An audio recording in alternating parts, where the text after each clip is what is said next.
This bill gives an opportunity for Democrats to pretend they support the bill, knowing it won't pass, just like Kamala Harris.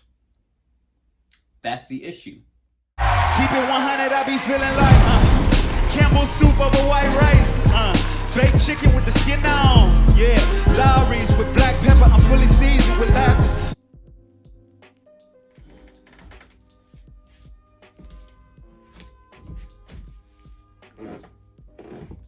What's good, 100%ers? It's your boy Dre, and welcome to my channel. Keep it 100, Dre. So, 112 Democrats introduced the Medicare for All Act, and I feel a lot of people in progressive media, they're not covering this correctly. I'm not sure if the mainstream media is covering it at all, but if they are, they're most certainly not covering it correctly. So what I'm going to do is cover it correctly. But first, what I want to do is list off some absolutely devastating facts about our current healthcare system and why it absolutely needs to be completely thrown out and we need Medicare for all.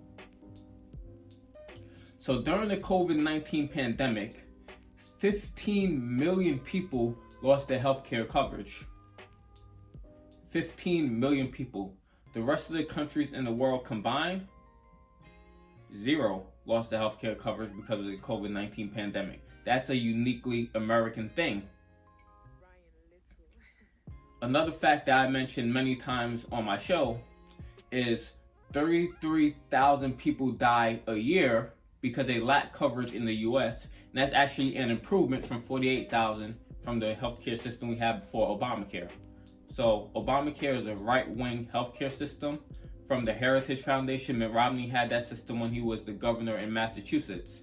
And we got a Democratic president with the Republican healthcare system, which is an improvement from what we had before, which was absolute mayhem, but still terrible that 33,000 people die a year even under Obamacare because they lack healthcare in the US.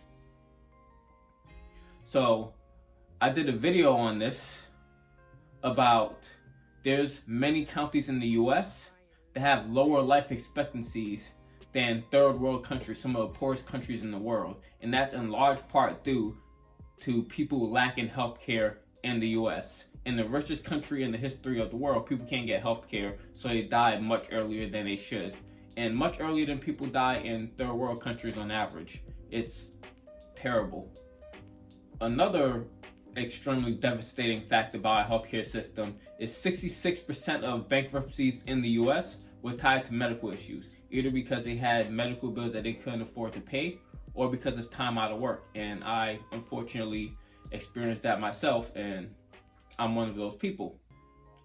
So 530,000 people a year go bankrupt due to medical issues. We're the only country in the world that actually happens to. The richest country in the history of the world. So we don't lack healthcare in the US because of lack of money. We lack it because of lack of will and because of corruption in the system. So the system we have now is absolutely disgusting. And it needs to change. We need Medicare for all. So now I'm going to talk about the Medicare for All Act that was introduced in the House by 112 House Democrats and exactly what's in it. So this Medicare for All Act will cover every single American. It guarantees healthcare as a human right. It provides comprehensive benefits, including primary care, vision, which I need because my autoimmune disease, dental, prescription drugs, mental health, which we all need because people are crazy. Everyone's a little bit crazy. Mental health, long-term services, and it supports reproductive health care and other services. And it also eliminates copay and private insurance premiums. So no one actually likes their private insurance premiums. If any poll says they do, it's because it's framed totally misleading. What people like is their doctors. So you know how sometimes you want to go to a certain doctor, but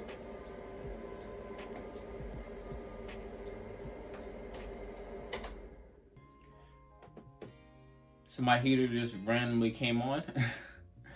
So, you know how people, they want to go to certain doctors, but their insurance says it's out of network? I barely understand what that means, but it means you can't go to that doctor because your insurance doesn't cover that doctor. You have to go with someone else, or someone that you definitely don't want.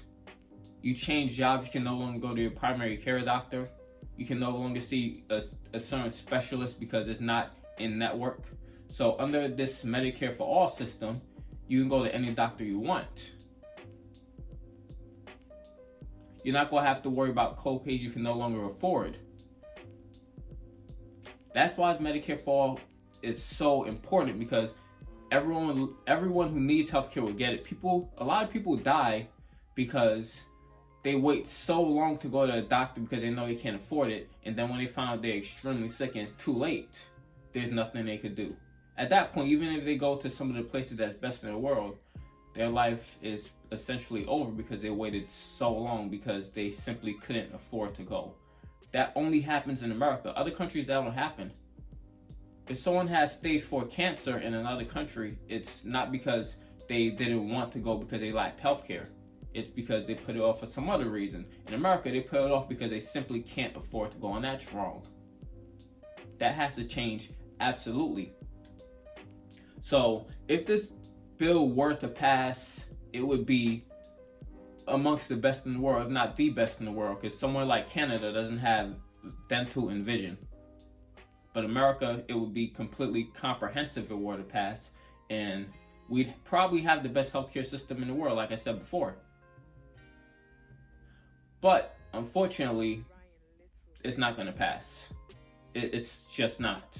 So what should have happened was this should have been introduced. This should have been put in the bill with the COVID-19. That's what should have happened. The COVID-19, the stimulus bill, the package, that's what it should have been put in. Because the process that was used to pass the stimulus bill was budget reconciliation, which requires just 51 votes. And the issue is you only can use the budget reconciliation process one time per year. So we already used that up. So the issue with not putting it in the budget reconciliation bill is now it's going to require 60 votes if it's going to pass. So here's what the Democrats could do, and they could pretend they're on your side. What they can do is, let's say every single Democrat in the House votes for this Medicare for All Act, knowing that when they get to the Senate, it's going to die because it requires 60 votes. Then all 51 Democrats in the Senate, the 50 Democrats in the Senate, plus Kamala Harris, let's say they vote for the Medicare for All Act, it's going to require 9 Republicans. So what the Democrats can do is all pretend like, hey, look, we're in favor of the Medicare for All Act, but it's the Republicans that voted it down. Because they all know there's no real way to actually pass Medicare for All right now. They can pretend they're on your side. They can pretend like, oh, we wanted it to happen, but the Republicans are the enemy. If you would have put it in the stimulus bill, if you would have pushed to get it in the stimulus bill, then anyone who votes it down, when it actually had a chance to pass, it's clear who your enemies are. It creates an enemies list. That's why it had to be in the stimulus bill. Bringing it up now, I don't mean to burst your bubble, but it's pointless. And it could do more harm than good. A lot of people are saying this is progress simply because, oh, look, so many more Democrats support it now compared to a couple of years ago. They could all be pretending. Medicare for All is extremely popular. Over 65% of people, I believe, support Medicare for All. So not adding your name to the list as a co-sponsor is a politically dumb move. Of course they'll do so now because there's no chance of it passing, and it makes it more likely for them to win re-election. But doing so when it actually mattered would have showed who actually supported it. Now it's completely pointless. It doesn't show that we have momentum in passing Medicare for All. All it shows is that there's Democrats who if they're smart enough, they want to sign on to the Medicare for All Act, and then they're going to blame the Republicans. That's if they're politically astute enough. But if they're not, what they're going to do is just not sign on to it, and then most likely they will get exposed for it, and then they're going to have a tough re-election campaign. But that's the issue, not doing it the time when the stimulus package was an absolute must-pass bill, the stimulus bill. It was absolutely must-pass. So if a few Justice Democrats just say, we're holding our votes unless we got $15 minimum wage, unless we got Medicare for all in there, Joe Biden would have had to do it. Because not passing that bill would ruin his presidency. And the thing that's great about such a slim majority, especially in the House and even in the Senate, is that the way Joe Manchin uses his leverage, Joe Manchin said, hey, these stuff need to happen or not happen. In Joe Manchin's case, you get less money, that's just Joe Manchin. If these benefits aren't reduced, I'm not voting for the bill. The same way Joe Manchin did that, the Justice Democrats, if 6 of them would have held out to get a $15 minimum wage, or even include Medicare for all in this bill, if 6 of them would have held out, the bill could not pass. The must-pass bill could not pass. Then Joe Biden would have had no choice but to include it. And they're going to get backlash from the media, but who cares? People understand when the media are BSing them. You go in the media and say, hey, the reason why I'm not passing this, why I'm not going to vote for this bill is because we need a $15 minimum wage. We need Medicare for all during the global pandemic where over 500,000 people have died. Over 15 million people lost their health insurance. That's why you need Medicare for all. That's why you need this $15 minimum wage. Unless that's in there, I'm not voting for it. The people would side with the people that held out. They're not going to side with Joe Manchin who say, oh no, I'm not getting anything. So Joe Biden attempting to pressure them wouldn't do anything because the people agree with them. So he'd be forced to pressure Joe Manchin and bend to his will, or he can primary him. Because right now Joe Biden is incredibly popular. So if Joe Biden says, hey, you're going to vote for this bill or else, you know what Joe Manchin's going to do? Vote for the bill. But doing it now does absolutely nothing. They can all pretend that they're for Medicare for all. Like Kamala Harris said she was for Medicare for all.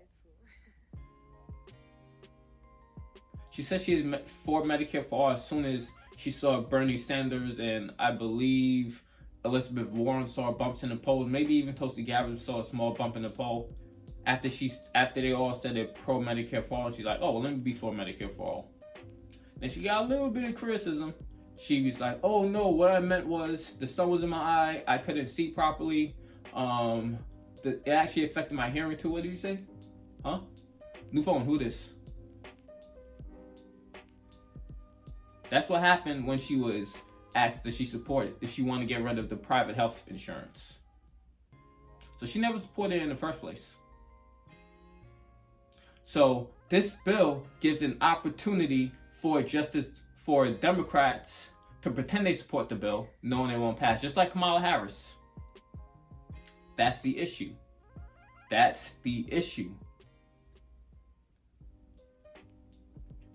So now I spoke about the American healthcare system, which is terrible, why it needs reform. I spoke about what's in the Medicare for All Act and how it's so much better than the American healthcare system.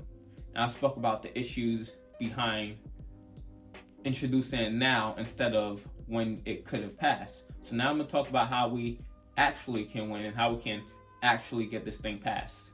It's not going to happen right away because, like I said, the budget reconciliation process can be used just one time per year. So what you do is there's other must-pass bills. There's the budget. There is the military spending bill, which I'm not sure if it can be done, but I think it can be because they always put nonsense in every bill. So that's when you bring it up for a vote again. and since it's a must-pass bill, the budget's a must-pass bill, you say, hey, the Democrats in the House that brought up this Medicare for All Act say, I'm not voting for this bill unless Medicare for All is put in there. So it's going to have to be put in the bill, in the Senate version and House version, in order for the budget to be passed. It's still going to require 60 votes. It's still going to require 60 votes. What that's going to do is it's going to force filibuster reform. Because right now, the filibuster in place is all Republicans have to do is say, I filibuster, and a vote cannot be brought up on it, on any bill. If they say, I filibuster. If this filibuster reform, Republicans actually have to filibuster. The way the filibuster worked in the past was Republicans had to talk. Whoever was in the minority had to talk and talk and talk for hours to try to avoid the bill being brought up for a vote. So they would have to at least do that. At least have to talk to filibuster for hours. And then it would be brought for a vote where likely it would fail. But the filibuster would be reformed, and then they can't just block the bill automatically. So then the next year, when budget reconciliation is an option again, it can be brought up for a vote. Republicans can't just say, I filibuster. So that's one way. The other way is the nuclear option, where Joe Biden's not going to do. He's not going to get rid of the filibuster. He might reform it, but you have to force his hand in doing so. But he's not going to get rid of the filibuster. So the nuclear option would be you get rid of the 60 vote threshold and require just 51 votes for this. So that's highly unlikely to happen, but it's something that if it does happen, it's very necessary, because 500,000 people have died because they lack health because of the COVID-19 pandemic. 33,000 people die a year just because they can't afford it, and many people died this year because they were afraid to go to the hospital for COVID-19. That could have all been avoided had we had Medicare for All. So we need to get it ASAP, as soon as possible. So I'm not trying to completely poo-poo the Democrats introducing the Medicare for All Act right now, but it definitely should have been done before, when they actually had the opportunity to pass it. So we definitely have a long battle ahead in order to get Medicare for All passed. It's not going to happen right away, but we have to keep fighting. We have to keep pressuring these Democrats, because the Republicans definitely aren't going to do so. And we need to fight the Democrats in order for it to happen. Oh, another option I forgot. Joe Biden, if he wanted to, can get Medicare for All passed right now, because there's a provision in Obamacare that if we're during an emergency situation, a global pandemic is an emergency, Medicare can be expanded to all people in America during that time of the emergency. So what Joe Biden can do is have Medicare for All passed right now and just sign it into law once he expands it to all Americans. Just keep it going.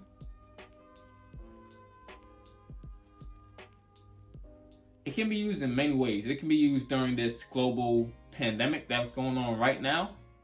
And also because we have an opioid crisis, which can be said, hey, that's a national emergency. We need Medicare for All to be expanded to all people. But he's not going to do that. But those are just ways that Medicare for All can actually be passed. Because the system we have right now is completely unacceptable. So I want to thank you for watching the video. I really, really appreciate it. But I want to leave you with one more thing before the video is over, and that's the word of the day. The word of the day for today is red herring. Red herring is spelled REDHERRING.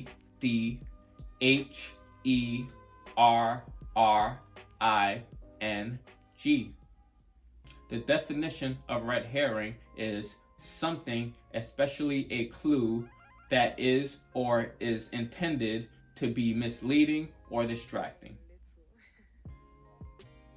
So now I will attempt to use red herring in a sentence. Unfortunately, it seems like the Medicare for All Act is a red herring. Hopefully I use that sentence correctly. So again, if you like the content, like and subscribe to the channel, turn on the post notifications so you see when I post videos in the future, and use red herring in the comment section below so I know you watch the video to the end. So again, I really appreciate it. 100% this. Peace. Well, I've been stacking up. Nah, really that ain't accurate, cause I just spent my whole damn advance in the past couple months just to compensate for times we ain't have enough. Ooh.